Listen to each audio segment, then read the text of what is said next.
I wouldn't say it's dead. Those are the words from Athletic journalist Laurie Whitwell when talking about the possibility of Carlos Baleba still turning up in a Manchester United shirt this transfer window. This is FUTV United TV. I'm Adam. Welcome along to your midday update and everything that's going on today, the 27th of August. It's match day and things are a little bit quiet building up to the game, but expect things to explode after today.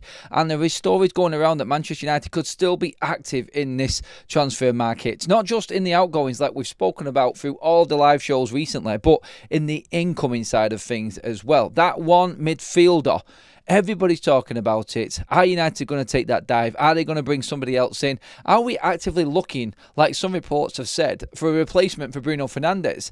Kobbie Mainoo's situation is definitely shouting out to Manchester United as to definitely needing another midfielder in as well if he goes, and that situation doesn't look like it's calming down. Like, there is calmness at Manchester United and they want him to stay, and it's easy to say that, but everybody's still talking about the potential opportunities for Kobbie Mainoo to leave Manchester United. We need a midfielder now. Never mind, actually, if Kobbie or Bruno leave. We still need a midfielder now. And I think some people have forgotten that United are still actively trying to find a midfielder, even with Bruno and Mainoo in the team. Carlos Baleba was talked about before any of the start of the season, before anything happened and any negatives came out of Manchester United's squad or upset and unrest like Kobbie Mainoo not featuring in the first two games of the season. Not happy at all. Very frustrated about not featuring at all. We've spoken about all of this with Kobbie. We know where we lie with him. The situation will, I feel, sort itself out on that side of things. But don't forget, United still looking. I don't know why people are getting mixed up with United looking to move Kobbie on. Now we need a midfielder. We need a midfielder now. And Laurie Whitwell has been very open about the Carlos Baleba situation. His words, actually, and quotes on what he has said, I wouldn't say it's dead. I wouldn't write anything off with this regime. This is a journalist that has, throughout this summer, said that Manchester United are not doing this. They're not going for a goalkeeper. They're not going to go for a goalkeeper unless they sell one of their current goalkeepers. United actively now in talks to sign Senny Lamens. Laurie Whitwell openly talking about Manchester United continuously throughout this summer changing tactics within the transfer window and actually looking at doing things off of certain meetings that Sir Jim Ratcliffe has every single month. It's like every time he has one of these meetings, there is actually something that happens from it. And I think we're in the same situation again. I don't think any journalist would be surprised if United went back in for Carlos Baleba. Now, of course, it's going to come down to players being sold. We know about all of the players that Manchester United are trying to move out. What this report is saying here is that Manchester United got to a point where they had the player waiting and wanting to come to Manchester United. It was only Brighton saying no. Do Brighton get a little bit twitchy if Carlos Baleba isn't really performing right? His head has been turned.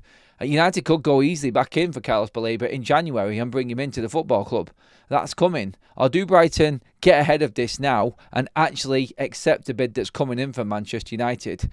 Could this player actually be less valuable because his head's been turned and he's not fully performing to the capabilities that everybody knows he could be? Could they be tempted if United in the last few days just said, there you go, bang, there's the money. We want this player. Are they going to force the issue? Are they going to act like a big club? Or are they going to be respectable like what we was told earlier on when Brighton said, no, that was it? Well, the player is still there. The player is still wanting to come to Manchester United. The question is, now the season has started, it's thrown up all of the issues again that surround Ruben Amorim's management style and what's needed at this football club. So Jim Ratcliffe has brought Ruben Amorim in. He has praised Ruben. They have these talks every single day. He is their manager. The one that Ineos have brought in, their first man in. Do they need to go out and get somebody else that's going to work into this system that they're trusting him to make the most of with what we've got right now?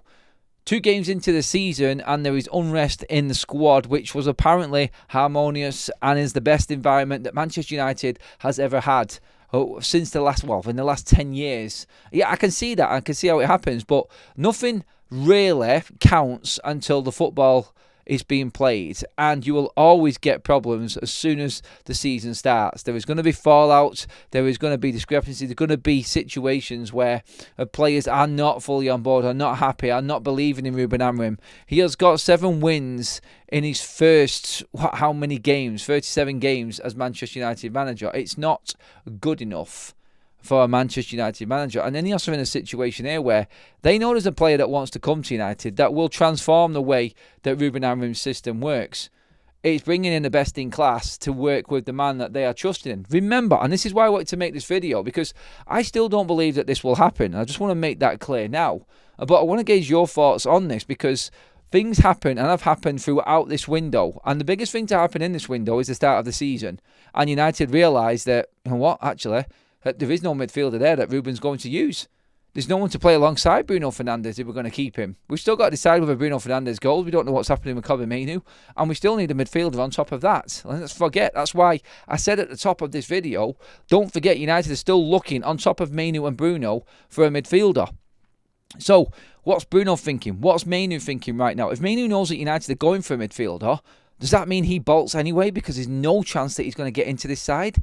You've got that to think about. But the point I'm trying to make there is that, like, there is things that have happened throughout this window, that have changed, and the scope and the landscape has changed when Manchester United's approach to certain players coming in and obviously players going out. And now we've started the season and seen the frailties within this Man United side again. It's hot topic once again. So, where I don't think this is actually going to happen, I actually believe that Manchester United may need to act yet on this one. And if a bid goes in, then I think Brighton would still be interested in selling him early. I think they've come out with this statement, but football starts, everything changes. Maybe United, behind the scenes, I don't know, have said, let's just let the season start. And if Carlos Baleba isn't really playing well, he's not played well in his first 2 games. In fact, he was taken off at half-time against Everton as well. So it doesn't look like he is 100%. He might have had a little knock and an injury that was reported from the game the other day anyway against Everton, which Brighton lost. But it's not been a good start for Brighton. And unrest within squads can determine what happens. The money is there for United to go out and get Carlos Baleba. We know this already. If player sales happen, there's even more money and confidence to go and get Carlos Baleba. This is a never say never situation. Until that window shuts on Monday evening, Manchester United are still always going to be open to signing Carlos Baleba this window. I want to know what you think. Get into the comment sections and tell me, do you think that Manchester United will be forced into going? Could it take another couple of bad results for Manchester United this week? Let's not forget, we still play 2 games within the time period that this transfer window is open. Carabao Cup tonight and obviously Saturday against Burnley, and still time to act. If things don't go well in them games, I guarantee you that the speculation parameter will go absolutely through the roof. Thermometer will go through the roof. And I think that's when things happen. But I still think that there is a chance that something, and going off this report, it's journalists not knowing what Manchester United are doing, which is making us all think like this deal could still happen. We have the money to buy Baleba. We have got players that are not happy at Manchester United. And we've already seen this season that this system is not going to work with what we've got, to a point where it's going to be consistent enough for Manchester United to challenge for where they need to be. United cannot afford to be out of Europe. Do we risk falling further behind and not investing now for the sake of that 100 million and not being in Europe again? Because 2 seasons out of Europe for United is an absolute disaster financially for this football club. It puts the whole vision of Ineos in doubt. The stadium has to be put on hold. There's no money coming in. The top sponsors are disappearing. United need to be relevant on the pitch before any big plan comes in.